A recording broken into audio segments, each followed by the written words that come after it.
अभी तक तो आधिकारिक ऐलान तक नहीं हुआ कि राहुल गांधी अमेठी से चुनाव लड़ेंगे, लेकिन उसके पहले ही स्मृति ईरानी ने हार मान ली है। जी हां, आपको बता दें कि स्मृति ईरानी का चौंकाने वाला बयान निकलकर सामने आया है। जो स्मृति ईरानी कल तक छाती ठोककर कहती थी कि दम है तो राहुल गांधी अमेठी में आकर चुनाव लड़के दिखाए, वही स्मृति ईरानी जब खबर निकलकर सामने आई कि राहुल गांधी अमेठी से चुनाव लड़ सकते हैं तो हालत खराब हो गई है।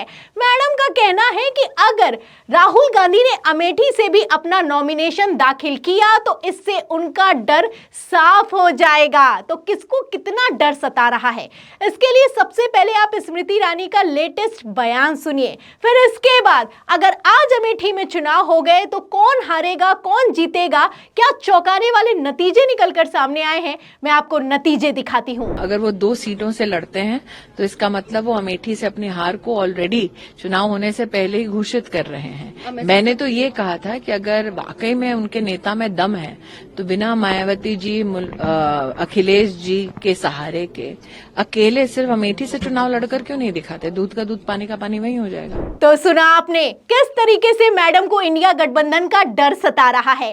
कहना है कि अगर राहुल गांधी को अमेठी से चुनाव लड़ना है तो अमेठी से चुनाव मायावती और अखिलेश के बिना लड़कर दिखाएं। तो मैडम ये अच्छे से समझती हैं कि इंडिया गठबंधन के चलते राहुल गांधी की ताकत दोगुनी हो गई है और ऐसे हालातों में अगर अमेठी से राहुल गांधी वर्सेस स्मृति ईरानी हुआ तो स्मृति ईरानी की हार नहीं होगी, बहुत बुरी हार होगी। इसके अलावा मैडम का कहना है कि राहुल गांधी अगर अपना नॉमिनेशन वायनाड के अलावा अमेठी से भरते हैं तो इससे साफ हो जाएगा कि वो हारने वाले हैं। उन्होंने अपने हार की घोषणा पहले ही कर दी है। तो फिलहाल स्मृति ईरानी को कितना डर सता रहा होगा, इस बयान से आप अंदाजा लगा सकते हैं। पहला, मैडम का कहना है कि इंडिया गठबंधन के बिना लड़कर दिखाएं। दूसरा, मैडम का कहना है कि अगर 2 जगह से नॉमिनेशन फाइल करेंगे तो ये राहुल गांधी की हार होगी। अब कहते कहते मैडम ने बोल तो दिया, लेकिन इसके चलते प्रधानमंत्री नरेंद्र मोदी तक को फंसा दिया है।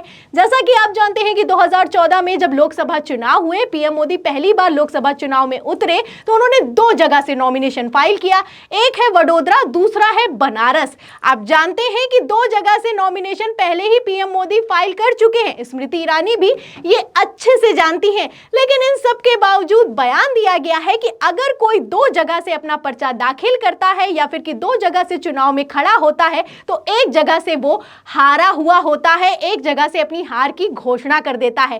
तो क्या प्रधानमंत्री नरेंद्र मोदी ने जब 2014 के लोकसभा चुनाव में 2 जगह से अपना नॉमिनेशन फाइल किया तो अपने आप को बनारस से हारा हुआ घोषित कर दिया था? सवाल खड़ा होता है। फिलहाल सवाल तो कई खड़े होते हैं मैडम के इस बयान पर, लेकिन सबसे बड़ी बात यहां पर यह साफ हो गई है कि स्मृति ईरानी को अमेठी से राहुल गांधी अगर चुनाव लड़ेंगे, इस बात का कितना डर सता रहा होगा। और डर इस बात का भी सता रहा है कि सर्वे जो निकलकर सामने आ रहे हैं उसमें स्मृति ईरानी इस बार बहुत बुरी तरीके से हारती हुई नजर आ रही हैं, क्योंकि इंडिया गठबंधन कितना मजबूत है उत्तर प्रदेश में आप अच्छे से जानते हैं। इस इंडिया गठबंधन को तोड़ने की कोशिश खूब की गई, लेकिन अब ये इंडिया गठबंधन मजबूती के साथ खड़ा है। स्मृति ईरानी को इसी बात की चिंता है कि अखिलेश यादव अगर साथ में है तो हार हो सकती है। और खबरें भी निकलकर सामने आई हैं कि अगर राहुल गांधी को उतार दिया जाए अमेठी से तो ये इंडिया गठबंधन के लिए अच्छा फैसला होगा। अब स्मृति ईरानी ये सब खबरें देखकर काफी हैरान है और कितना परेशान है, आप उनके बयान से अंदाजा लगा सकते हैं। फिलहाल खबरें भी दिखा देती हूं। खबर आप देखिए आज तक की। देखिए इसमें लिखा हुआ है कि अमेठी चुनाव में उतरना राहुल गांधी के लिए ही नहीं, कांग्रेस इंडिया गुट के लिए भी फायदेमंद है। तो इंडिया गुट के लिए भी फायदेमंद है, इंडिया गठबंधन के लिए भी फायदेमंद है अगर राहुल गांधी अमेठी से चुनाव लड़ते हैं। तो अभी तो आधिकारिक घोषणा नहीं हुई है, सिर्फ मैं आपको बता दूं कांग्रेस के जिला अध्यक्ष का कहना है कि अमेठी से चुनाव लड़ सकते हैं राहुल गांधी, लेकिन उसके पहले ही स्मृति ईरानी की हालत खराब हो गई है। पहले चैलेंज करती थी और अब कहना है कि वायनाड के अलावा अमेठी से अगर उतरेंगे तो ये उनकी हार होगी। फिलहाल किसकी कितनी हार होगी इसके लिए मैं आपको सर्वे दिखा देती हूं। सर्वे निकलकर सामने आए और इन सर्वे में भारतीय जनता पार्टी या फिर यूं कहें स्मृति ईरानी अमेठी में एक तरफा बुरी तरीके से हारती हुई नजर आ रही हैं। अगर आज अमेठी में चुनाव हो जाए तो क्या होगा, खबर आप देखिए यूपी तक की। देखिए इसमें लिखा भी है कि सर्वे अमेठी सीट पर आज चुनाव हुए तो राहुल गांधी और स्मृति ईरानी में कौन जीतेगा। तो कई बार ये सर्वे कराए जा चुके हैं, इन सर्वे में अगर बात की जाए तो लाइव सर्वे में अगर आपको दिखाऊं तो लाइव सर्वे में आप देख सकते हैं कि यूपी तक ने एक लाइव सर्वे चलाया है। इस सर्वे में साधारण सा सवाल किया गया है। सवाल में पूछा गया है कि 2024 के लोकसभा चुनाव में अमेठी से जीत का दावेदार कौन होगा। तो इसमें आप देखिए 2 लाख लोगों ने वोट किया और 2 लाख लोगों में से 76% लोग कहते हैं कि राहुल गांधी जीतेंगे और सिर्फ 24% कह रहे हैं कि स्मृति ईरानी जीतेंगी। तो लाइव सर्वे में क्या हाल हो चुका है आप इस तस्वीर से अंदाजा लगा सकते हैं। अब इसीलिए स्मृति ईरानी घबरा रही हैं, इंडिया गठबंधन से बौखला रही हैं। फिलहाल स्मृति ईरानी का बयान तो आपने सुना, अब मैं आपको पब्लिक का बयान सुनाती हूं। स्मृति ईरानी वर्सेस राहुल गांधी को लेकर मैंने खुद पब्लिक से जाकर बातचीत की है। अमेठी को लेकर क्या कहना है जनता का, बयान सुनिए।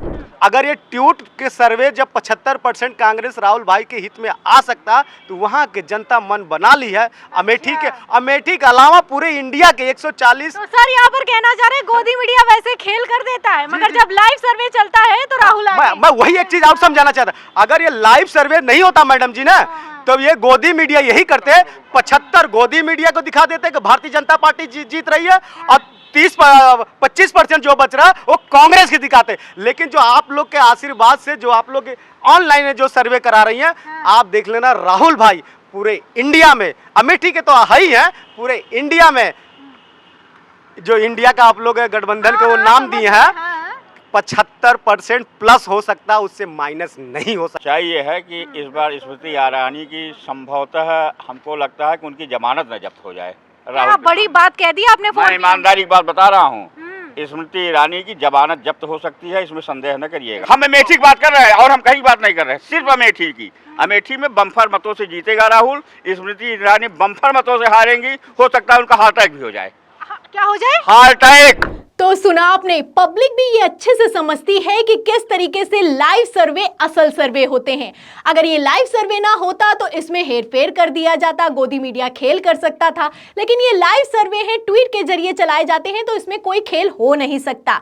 जो शख्स है उनका साफ साफ कहना है कि अगर ये लाइव सर्वे ना होता तो 75% स्मृति ईरानी को और 25% राहुल गांधी को दे दिया जाता। लेकिन लाइव सर्वे है तो राहुल गांधी आगे हैं, राहुल गांधी जीतते हुए दिखाई दे रहे हैं। इसी के साथ दूसरा जो बयान है वो अपने आप में और भी ज्यादा चौंकाने वाला है। उनका कहना है कि अगर इस बार स्मृति ईरानी ने 2024 लोकसभा चुनाव में अमेठी से अपना नॉमिनेशन फाइल कर दिया तो उनकी जमानत जब्त हो जाएगी। हार नहीं होगी, इतनी बुरी हार होगी कि मैडम को हार्ट अटैक भी आ सकता है। तो पब्लिक है, सब जानती है। अमेठी में इस बार अगर राहुल गांधी वर्सेस स्मृति ईरानी हो गया तो यह मुकाबला कितना दिलचस्प होगा, आप इस सर्वे से, इन बयानों से और स्मृति ईरानी की घबराहट से अंदाजा लगा सकते हैं। अमेठी की अगर बात की जाए तो भाजपा के लिए यह नाक का सवाल बन चुका है, वहीं राहुल गांधी के लिए आत्मविश्वास का। आपको क्या लगता है, अगर अमेठी में राहुल गांधी वर्सेस स्मृति ईरानी हुआ तो इस बार किसकी जीत होगी? जो भी आपकी राय है हमें कमेंट बॉक्स में जरूर लिखें। वीडियो को ज्यादा से ज्यादा शेयर करें, सब्सक्राइबर बटन दबाएं, हमारे चैनल को लाइक करें, ज्वाइन करें। फिर मिलती हूं अगली खबर के साथ, तब तक के लिए धन्यवाद।